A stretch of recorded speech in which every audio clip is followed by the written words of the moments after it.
Syukur alhamdulillah pelaksanaan acara pengambilan sumpah judulnya tadi saya telah dilaksanakan dan berlangsung dengan lancar. Jadi saya mengucapkan alhamdulillah. Ada tugas berat yang diembankan kepada kami. Sebelumnya kami sudah mengemban tugas ini sebelumnya, yaitu sebagai wakil ketua. Tapi kemudian dengan dinamika segala perkembangan yang berlangsung, sebab teman-teman sudah tahu seperti apa situasi yang sekarang dihadapi oleh lembaga Komisi Pemberantasan Korupsi.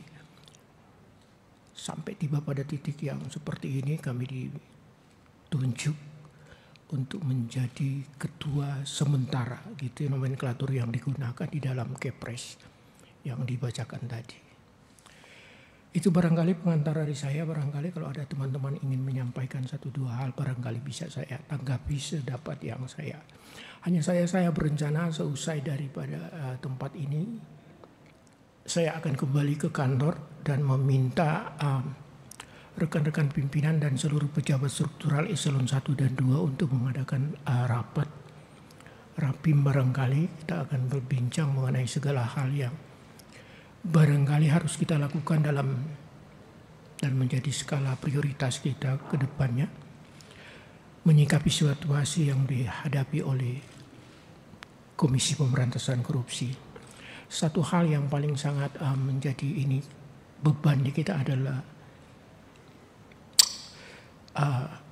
tergerusnya rasa kepercayaan masyarakat, dan itu yang menjadi modal lembaga ini selama itu, dan itu yang tergerus, dan itu yang menjadi pekerjaan berat bagi lembaga. Itu aja barangkali. Terima kasih teman-teman. Ada arahan khusus dari Pak Presiden? Beliau tadi cukup dengan mimik ini aja kami membaca, tetapi ada satu ucapan, hati-hati dalam melaksanakan tugas, mengemban tugas.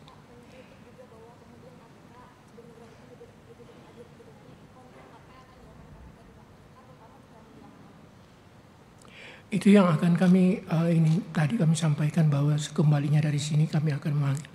Sistem kerja di Komisi Pemberantasan Korupsi adalah kolektif, kolegial. Apapun istilah yang dilekatkan kepada saya adalah anggota daripada pimpinan dari lembaga itu. Saya harus berbicara dengan rekan pimpinan lain. Saya katakan tadi, hal apa yang paling mendesak bagi kami untuk dilakukan dalam situasi seperti ini. Terpentingnya itu tadi, bagaimana sedikit, dalam tanda kutip sedikit aja, memulihkan tergerusnya rasa kepercayaan masyarakat ini pada lembaga. Itu aja barangkali. Untuk kasus-kasus korupsi seperti korupsi di Kementan, lalu kasus korupsi BTS, seperti apa rencananya Pak kelanjutannya? Yang Kementan kami ya, yang BTS itu Pak Jaksa Agung dan teman-temannya, kami tetap melakukan pemantauan dalam kapasitas Komisi Pemberantasan Korupsi sebagai lembaga yang mensupervisi segala penanganan perkara korupsi oleh pihak lain juga. Kami hanya sebatas sejauh ini memantau perjalanannya. Tetapi untuk Kementan perkara itu akan berjalan sebagaimana. Tersangka lain Pak? Tersangka lain maksudnya? Sejauh ini akan ada tambahan tersangka lain atau? Sejauh ini masih yang ada sekarang 3 tersangka untuk perkara Kementan. Yang sering ditanyakan oleh publik adalah keberadaan Harun Masiku dari awal Kemenpan Firly ini untuk pemimpinan 1 tahun terakhir dari pimpinan KPK ini seperti apa nih Pak? Ketika kita melakukan rekrutmen terhadap deputi penindakan yang baru, saya memberikan dan teman-teman pimpinan yang lain menanyakan apa yang bisa dia lakukan dengan sejumlah persoalan di kedeputian penindakan. Satu hal yang ingin kami tanyakan kepada dia, upaya penanganan terhadap penangkapan terhadap DPO Harun Masiku. Yang bersangkutan kemudian berkomitmen. Karenanya kemudian beliau meminta kepada kami untuk melakukan semacam pembaharuan terhadap surat tugas dalam kaitannya dengan upaya pencarian terhadap Harun Masiku. Dan itu yang dilakukan oleh yang bersangkutan. Kami telah mengeluarkan produk-produk surat yang baru yang dibutuhkan oleh deputi penindakan yang baru ini untuk melaksanakan upaya pencarian itu. Berarti ini menjadi salah satu kasus prioritas di KPK di 1 tahun terakhir atau gimana? Semua perkara-perkara yang masih dan berstatus seperti itu menjadi prioritas daripada Komisi Pemberantasan Korupsi. Pak, ini kan tahun politiknya Pak, kira-kira apakah misalkan biasanya suka ada pelaporan terhadap misalnya dengan paslon atau tim ses berpolitik itu, apakah juga akan ditindak oleh KPK Pak masa ke depan ini Pak? Sudah ada pernyataan sebelumnya dari rekan-rekan pimpinan yang sebelumnya bahwa kita tidak menangguhkan segala bentuk laporan, kita akan bekerja dengan mekanisme yang ada.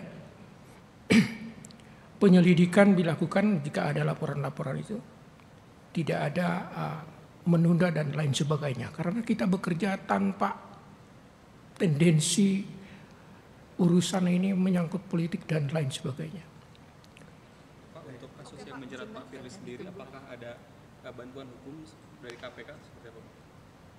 Pada tahap ini termasuk materi yang nanti akan kami bicarakan dengan rekan pimpinan lain. Apakah perlu yang bersangkutan kita dampingi atau kita berikan bantuan hukum atau cukup sampai dengan saat keluarnya kepres pemberhentian sementara pada yang bersangkutan. Kalau untuk diperiksa Pak, apakah ada kemungkinan dari 4 pimpinan diperiksa lagi oleh Barreskrim atau Polda atau seperti apa? Pemeriksaan terkait kasus Pak Firly. Selain dari teman-teman media, saya belum pernah mengetahui ada rencana pemeriksaan terhadap keseluruhan pimpinan Komisi Pemberantasan. Belum ada berarti ya Pak? Belum ada, sejauh ini tidak ada. Oke, sekali lagi terima kasih teman-teman. Saya mohon dengan sangat tanpa teman-teman juga upaya untuk memulihkan itu tidak akan. Saya mohon juga kalau mencintai lembaga itu, eksistensinya tetap ada, dukung dan support lembaga itu. Kritik dan apa segala sesuatu menyangkut lembaga. Sekali lagi terima kasih.